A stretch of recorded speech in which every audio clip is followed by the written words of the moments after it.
budgeting and saving money is surprisingly simple in theory, yet challenging in practice. Surveys show that about 75% of US households have a budget, but 79% of them report not actually sticking to it. If you're doing the math, that means only about 15% of people have a budget that they successfully stick to. With 78% of working adults living paycheck to paycheck and 60% reporting that they couldn't cover a $1,000 unexpected expense from their savings account, we clearly have room for improving our budgeting skills. Fortunately, today's topic is how to make a budget.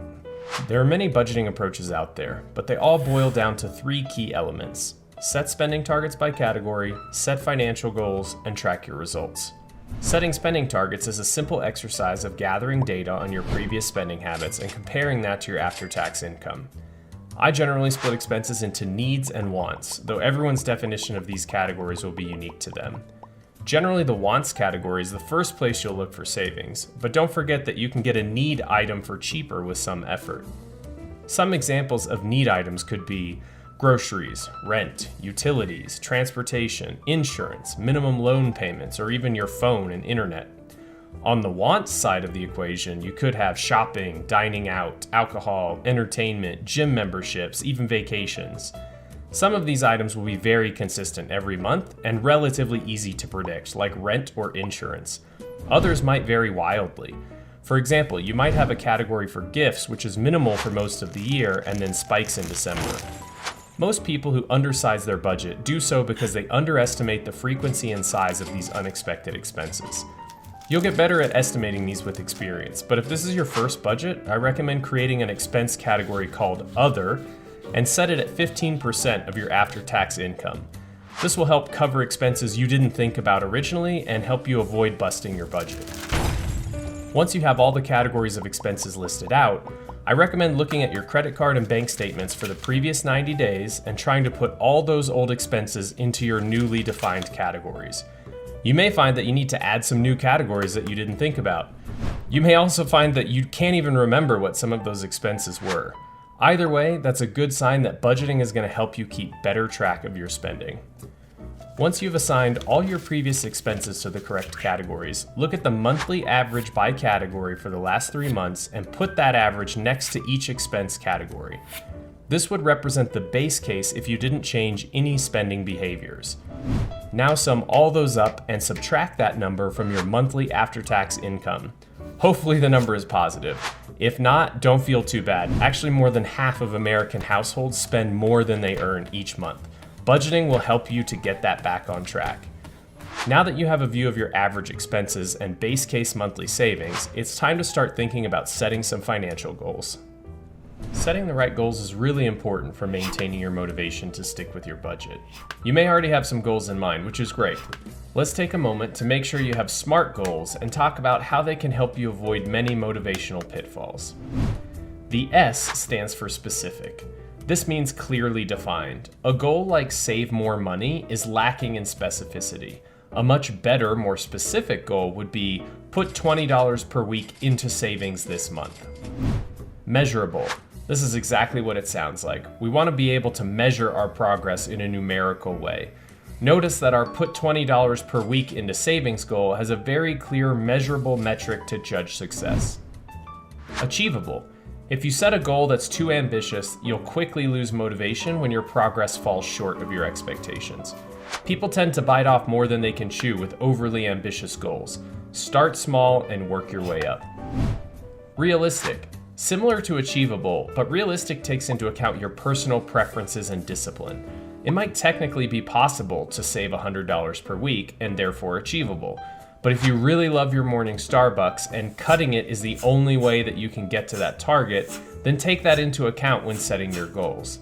Budgeting is about making smarter choices, not depriving your life of joy. Take into account what you really value and set realistic goals that you can achieve. And finally, time-bound. Put a start and end date on your goal. If you don't specify an end date, there's no urgency or accountability to actually make progress. I recommend a mix of short-term and long-term goals. If all of your goals are long-term, it's easy to lose the sense of accomplishment and motivation that comes with celebrating success milestones along the way. I also recommend a mix of outcome and process goals. Outcome goals focus on reaching a one-time specific milestone, like have a $1,000 emergency fund in place by the end of this year, for example. Process goals focus on creating behaviors that will help you over time, such as review my budget once a week for the rest of this year. Only you can decide what level of spending is appropriate for you and your financial goals. One common approach is to try to keep the needs category under 50% of your after-tax income, the wants category under 30%, and then saving the remaining 20% every month. The most important part of setting the right goals is finding something you inherently value or care about accomplishing. If you set a goal to save $20,000 for a down payment on a house by 2025, but you don't actually care about it, you won't have the motivation to successfully complete that goal.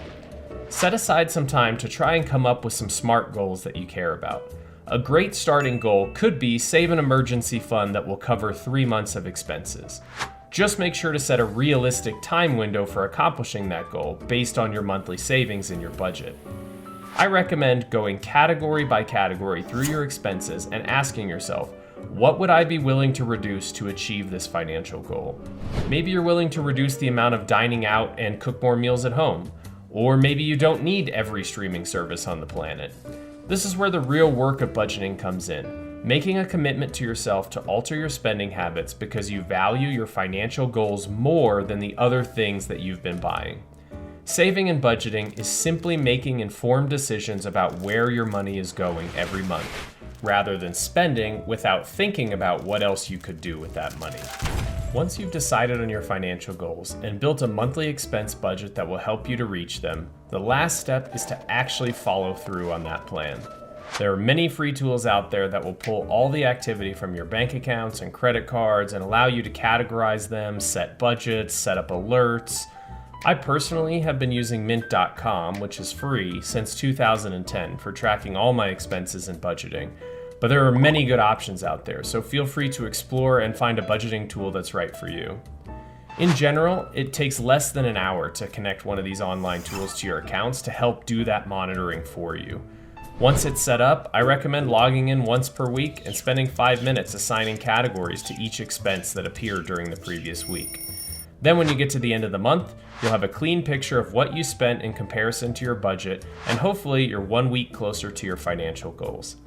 The toughest part about a budget is holding yourself accountable by actually looking at your expenses and comparing them to what you committed to do. Everyone has good weeks and bad weeks, so don't get discouraged. The goal is to improve over time. If you find yourself starting to avoid looking at your budget results, you'll quickly revert to your old spending habits and the benefits of making a budget will be completely lost. The most important factor in your success is not the budgeting methodology or even your willingness to reduce your spending, but in the consistent effort you apply to reviewing the results every month. It's human nature to struggle with consistency when trying to change your lifestyle. There's a reason why there are so many 90-day diet and exercise programs instead of everyone just eating less and exercising more all the time. Everyone's guilty of having abandoned a self-improvement effort or New Year's resolution once life got in the way and their motivation waned. Fortunately, keeping up with your budget takes as little as 5 minutes per week with the free online tools available, so there's no excuse to not start working to improve your financial health. So, are you ready to start budgeting? What financial goals have you set for yourself? Let me know in the comments. Hopefully this video has helped you take a concrete step towards creating and, more importantly, sticking to a budget that will help you accomplish the financial goals that you've set out for yourself. See you next time.